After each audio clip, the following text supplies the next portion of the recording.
God is spirit, and those who worship him must worship in spirit and in truth.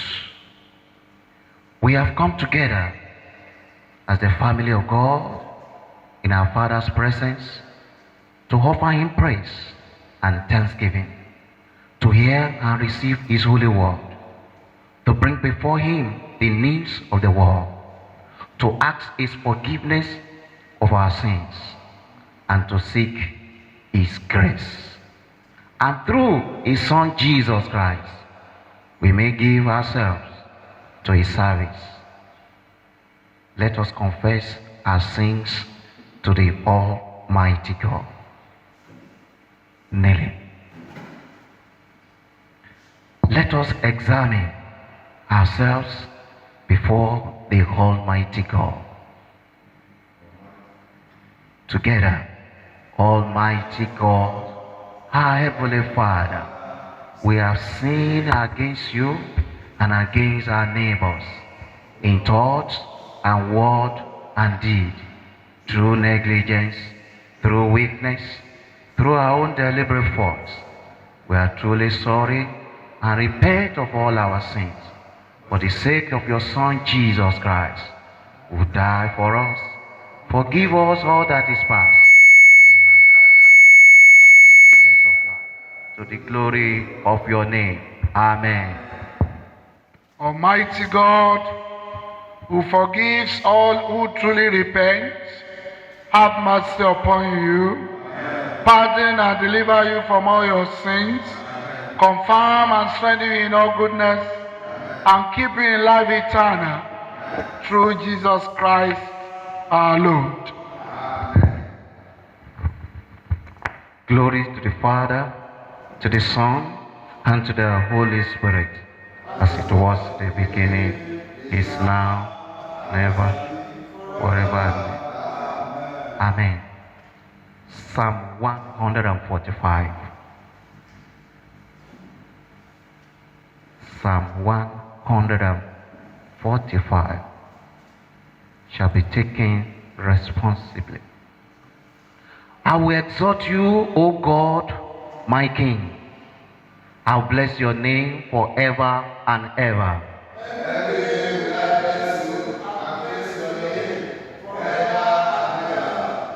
Great is the Lord, and wonderfully worthy to be praised. His greatness is past searching out.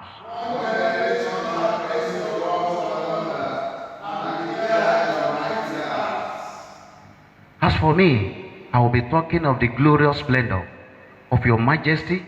I will tell the story of your marvelous works.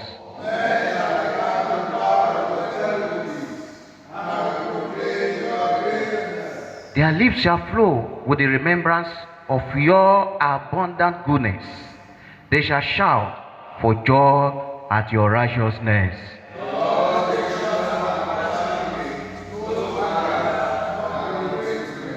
The Lord is loving to every man, and his mercy is over all his works.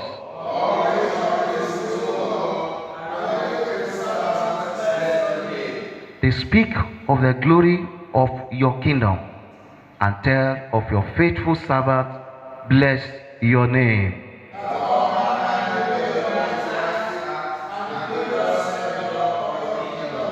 Starting together, your kingdom is an heart everlasting kingdom, and your dominion endures through all generations.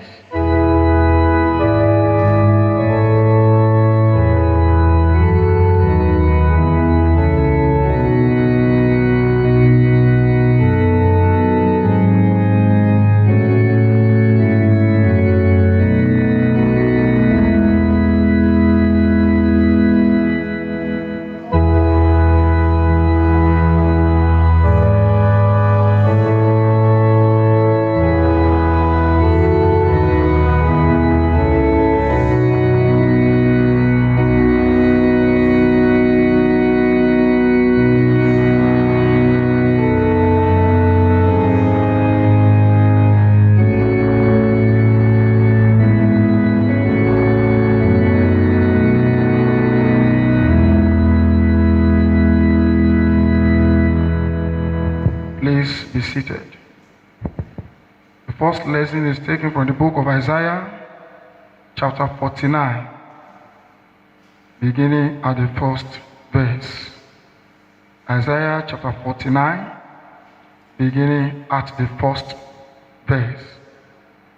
Listen, O eyes, unto me, and hearken, ye people from far.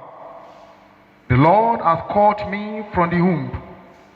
From the bowels of my mother hath he made mention of my name. And he hath made my mouth like a sharp sword. In the shadow of his hand hath he hid me, and made me a polished shaft. In his quiver hath he hid me, and said unto me, Thou art my servant, O Israel, in whom I will be glorified. Then I said, I have labored in vain.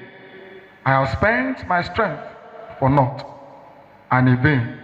Yes, surely my judgment is with the Lord, and my work with my God.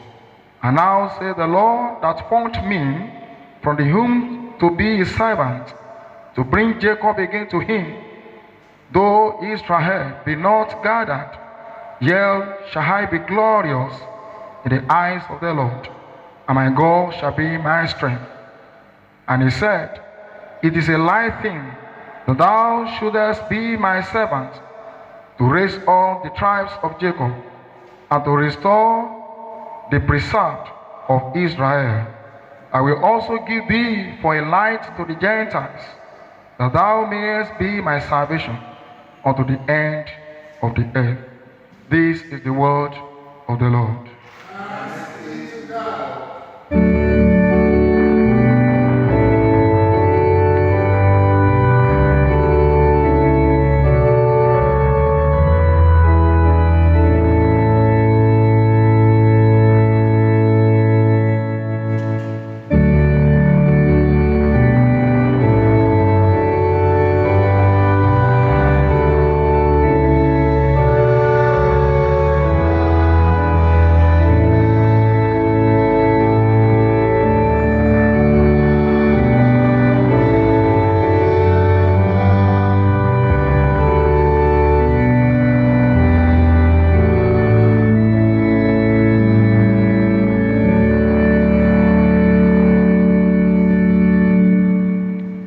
Please be seated. The second lesson is taken from the second epistle of Paul to the Corinthians, chapter 5. We start the reading from verse 14. 2 Corinthians, chapter 5. We start the reading from verse 14. For the love of Christ constraineth us, because we thus judge that if one died for all, then we are all dead, and that he died for all, that the which live should not henceforth live unto themselves, but unto him which died for them and rose again. Wherefore henceforth know we no man after the flesh. Yea, though we have known Christ after the flesh, yet now henceforth know we him no more. Therefore, if any man be in Christ, is a new creature. For things have passed away, behold, all things are become new. And all things are God, who has reconciled us to himself by Jesus Christ, and has given to us the mystery of reconciliation, to wit, that God was in Christ, reconciling the world unto himself, not imputing their trespasses unto them, and hath committed unto us the word of reconciliation. Now then, we are ambassadors for Christ, as though God did beseech you by us. We pray you in Christ's stead, be ye reconciled to God. For he has made him to be sin for us, who knew no sin, that we might be made the righteousness of God in him. This is the word of the Lord.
Bow your head and let us pray.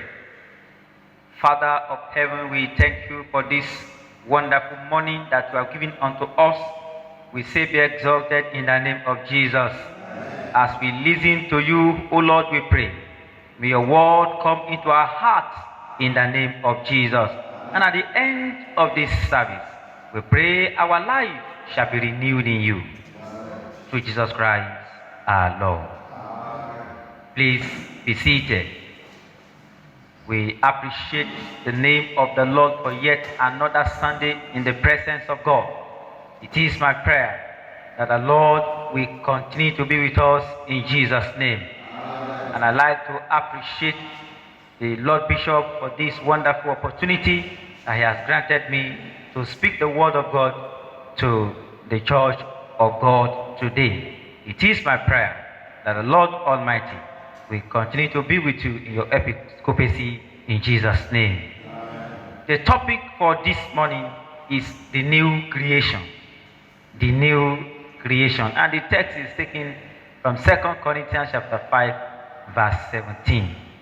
2 Corinthians chapter 5, verse 17. Therefore, if anyone is in Christ, he is a new creation. The old has passed away. Behold, the new has come. That is RSV version, and I want to read Amplified version. Therefore, if any person is engrafted in Christ, the Messiah, he is a new creation, a new creature altogether.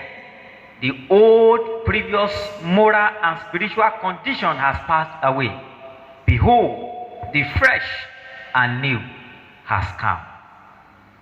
At the time Paul wrote this epistle, around AD 56, Timothy had returned to Paul with the reports concerning the repentant attitude of the majority of the church in Corinth.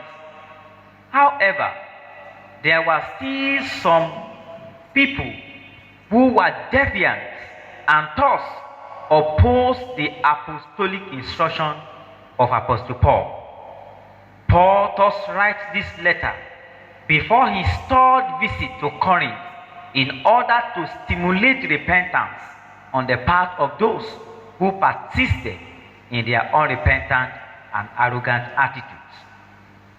Therefore, in chapter 5, verse 17, the text for this sermon, Paul said, when someone becomes a Christian, he becomes a brand new person inside. He is not the same anymore.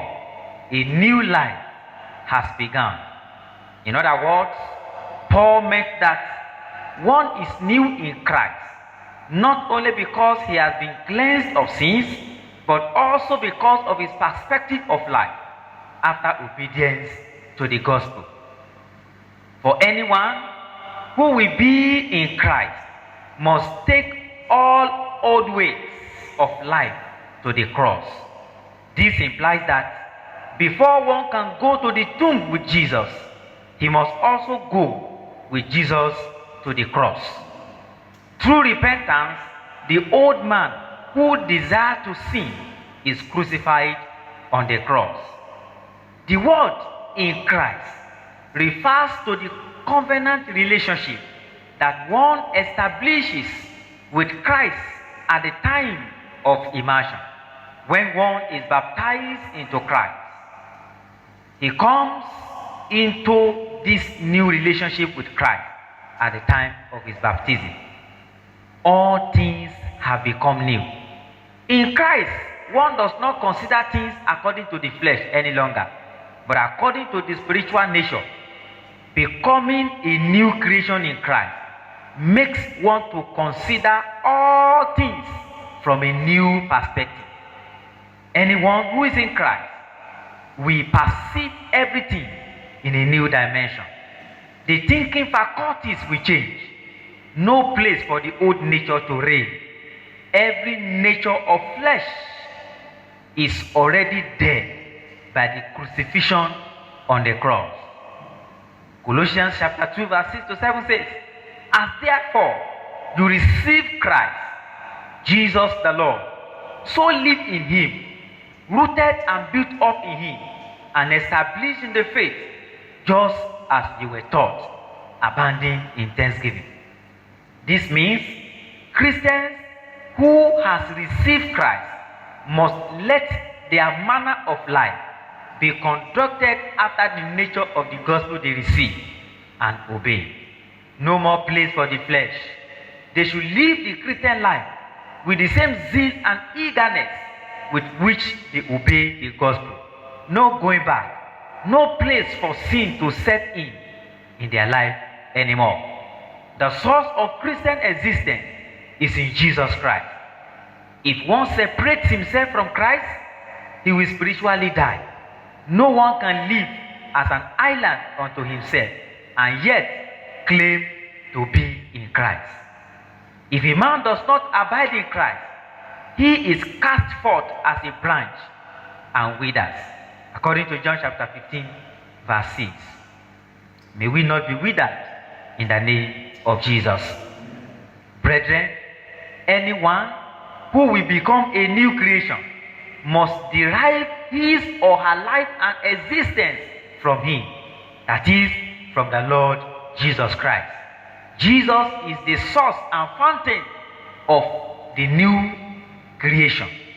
Jesus is the existence without which that new creation, that new life can neither begin or go on. His life begets our own life, that is the life of the new creation. In Christ, his life gives life to our mortal bodies. Romans chapter 8 verse 11 says, if the spirit of him who raised Jesus from the dead dwells in you, he who raised Christ Jesus from the dead will give life to your mortal body, also through his spirit which dwells in you. His spirit and his life preserve our own life. His life makes us count things of the world even as nothing. According to Philippians chapter 3, verses 7 to 8. His life makes us to be the carrier of His presence anywhere we go. People of God, what we see in our world today is a sign that we need His life even in our world. Sin is no longer sin, as a sin any longer in the world. But when His life flows through us, we carry His power and His life in our present generation. Again, His life makes us to pursue holiness and righteousness. His life makes us to always be conscious of eternity. People of God, it is so disheartening in our generation today, the way we perceive new creation that we are talking about, the way we perceive this new life. To be in Christ and having new creation has been given undue and unholy interpretation. Many think new life is having new look.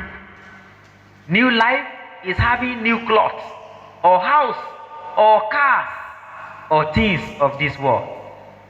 I tell you, it is not so. New creation is not acquiring wealth as some people think. Worldly things and worldly pleasures is an enemy of the new creation, which sin brought into life. Sin must be dealt with in individual lives. When sin enters into any life, it reduces the person to nothing. Power of God and life of God in that life is lost. Old man set in again and again. The power of death is inherent in sin. This means without sin, death has no power. Therefore, the enemy of new creation is not death, is not law, but sin. Sin is the arch enemy that we must fight against. Devil strengthens sin and uses it to tamper with the nature of man to fight against God. The devil pictures sin as something beautiful and not something harmful, whereas sin is like a poison that can kill and has the capacity to reduce the dignity of a man to nothing. Samson, the anointed of God, was reduced to nothing when he allowed sin to set in into his life. Enemy prevailed over him. Judges chapter 16, verses 23 to 25. When we look at David, the apple of God's eyes, he lost his joy of salvation when he allowed sin to rule over him. According to Psalm 51, verse 12, he cried unto God, Lord, restore unto me thy joy of my salvation. What of Adam and Eve when they gave in for the enemy and sin did its evil acts in their life? They were thrown away from the garden of God. At this junction, people of God, there is need for us to check our life. Do you still feel Christ's presence and power in your life? Or you are just pretending to be Christian when actually you are not? What happened to your life the day you reduce your age in order to secure a job? What about the day you deceive your boss, or you are deceived by the enemy to sin against God? You know it and you pretend as if you don't know. People of God, one of our vision in this diocese at this time is that each of us will become a new creation. And that is why we have been reciting every day, every services, every occasion, 2 Corinthians chapter 5 verse 17. Therefore, if anyone is in Christ, he is a new creation. All things have passed away, and behold, all things have become new. I want to urge each of us this morning, allow old things to pass away in your life, so that the new creation, the new breath of God can come into your life. Today God is calling on us to lay aside every garment that is stained with sin and be washed in the blood of the Lamb. Come to Him to receive the new life, and your nature will be transformed into His own. Let your life proclaim the acts of God and declare His greatness. And I pray the Lord will help you even to fulfill all these desires of God in your life. In the name of Jesus. Bow your head and let us pray. Lord, may you take us out of the world, that our lives will not be destroyed by the enemy of our soul. In the name of God the Father, God the Son, and God the Holy Spirit.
To the word of God, let us reaffirm our faith in the works of the Apostle Creed.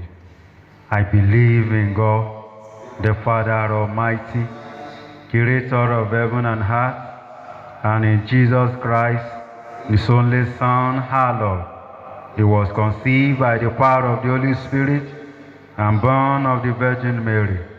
He suffered under Pontius Pilate, was crucified, dead, and buried. He descended into the dead. Third day he rose again. He ascended into heaven and is seated at the right hand of the Father. He will come again to judge the living and the dead. I believe in the Holy Spirit, the Holy Catholic Church, the communion of the saints, the resurrection of the body, and the life everlasting. Amen. The Lord be with you. Let us pray. Lord, have mercy upon us. Lord, have mercy upon us. The Lord's Prayer. Our Father in heaven, hallowed be your name. Your kingdom come. Your will be done on earth as it is in heaven.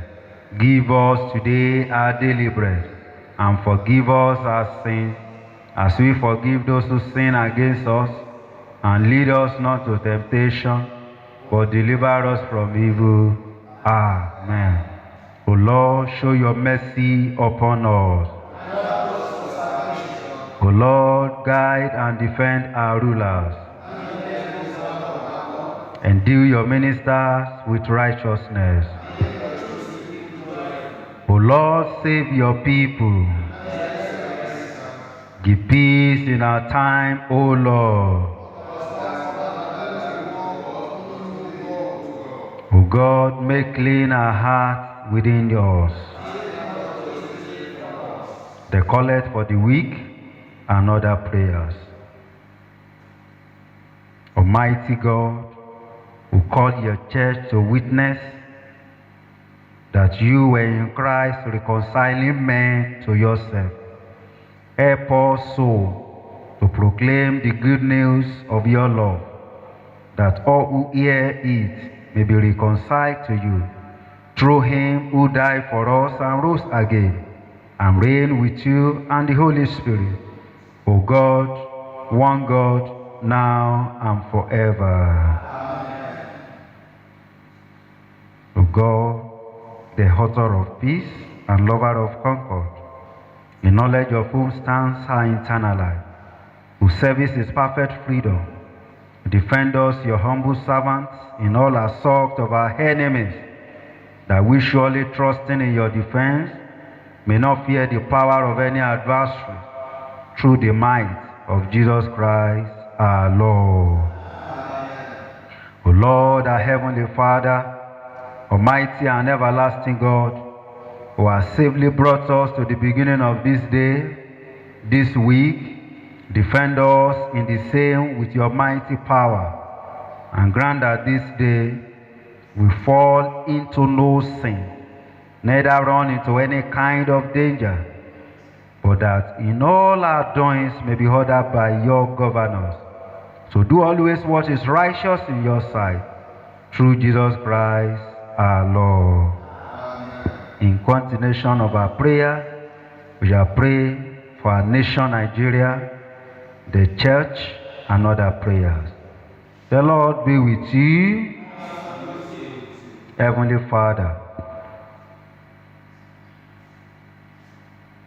almighty and most merciful Father, the strength of all who put their trust in you, we pray that you will continue to strengthen us in this nation called Nigeria.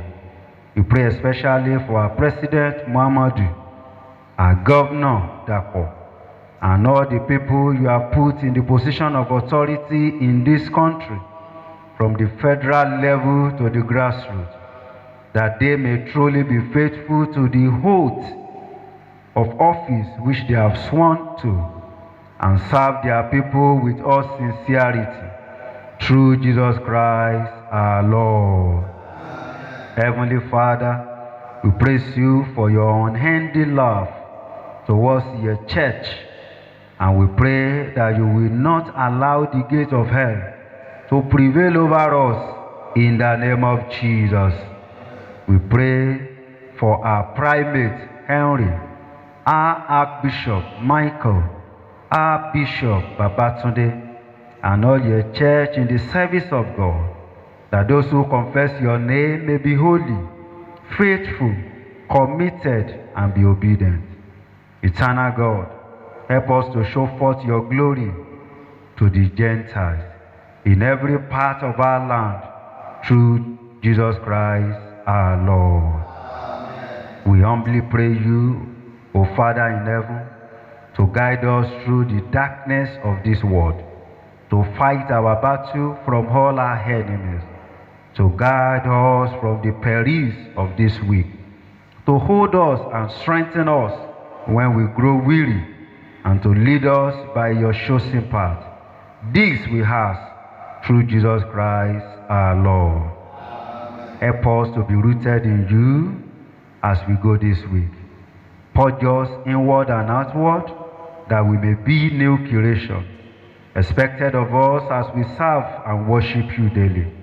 Thank you for the saving grace available for us, through Jesus Christ our Lord. Amen. People of God, let's present our personal request to the Lord, even as we face the hurdles of another week. In all we shall do, let's commit every plan unto the hands of the Lord, that as we go this week, the Lord will guide us, we will live worthy of his calling, and will be faithful in all our service.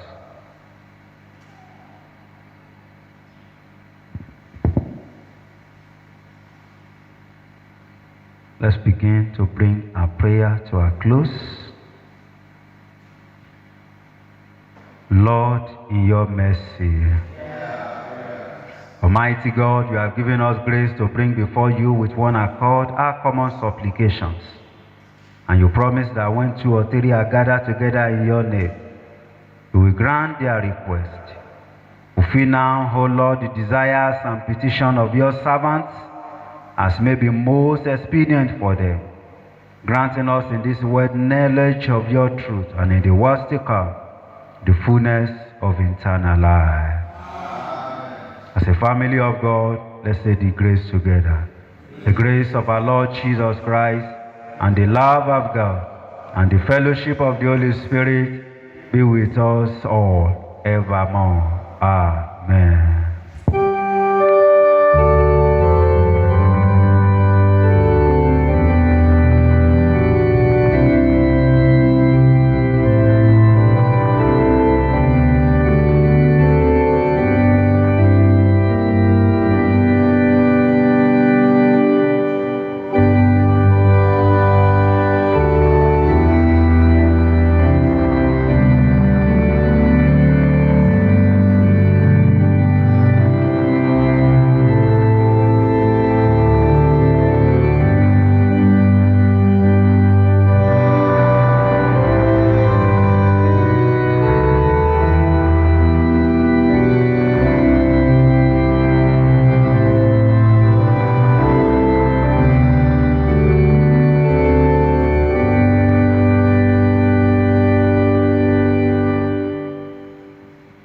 Almighty God, our Heavenly Father, who spared not your own Son, but delivered him up for us all, and who with him have freely given us all things, receive these offerings and gifts. Enable us with all our gifts, so to yield ourselves unto you. We pray for all those who are giving their tithes, all those who are in covenant, all those who are supporting the work of your church. We pray they will not lose the reward in the name of Jesus. But on a daily basis, you will rain your blessings. You will rain your fruition. You will rain comfort. You will rain joy into their bosoms in the name of Jesus. That they will never lack, but all that they lay their hands on shall prosper. And help your church to use these resources even for the furtherance of your kingdom, through Jesus Christ our Lord. Amen. The Lord be with you. Please kneel and let us pray. We earnestly beseech you, O Lord, the creator of the whole universe, the unchangeable changer, to bless all your people, the flock of your fold. Send them out into the world in peace. Grant the peace of this week to their bosom. Give light and life to our souls, and let no deadly sin prevail against us, all your people. Please this week deliver all those who are in trouble. Those who are in need, supply their needs. Set those who are in captives. Please, Lord, set them free. Give hope to the hopeless. Give help to the helpless. Lift up the fallen and give strength to the weak. Preserve us in our pilgrimage through this life this week. May we be unhurt. May we not fall into danger. Grant that, Lord, at the end of this week, our life will be filled with testimonies, and our portion shall be for blessing. And so may the peace of God, which passes all understanding, keep your hearts and minds in the knowledge and love of God and of his Son, Jesus Christ our Lord. The blessings of God Almighty, the Father, the Son, and the Holy Spirit be amongst you and remain with you always.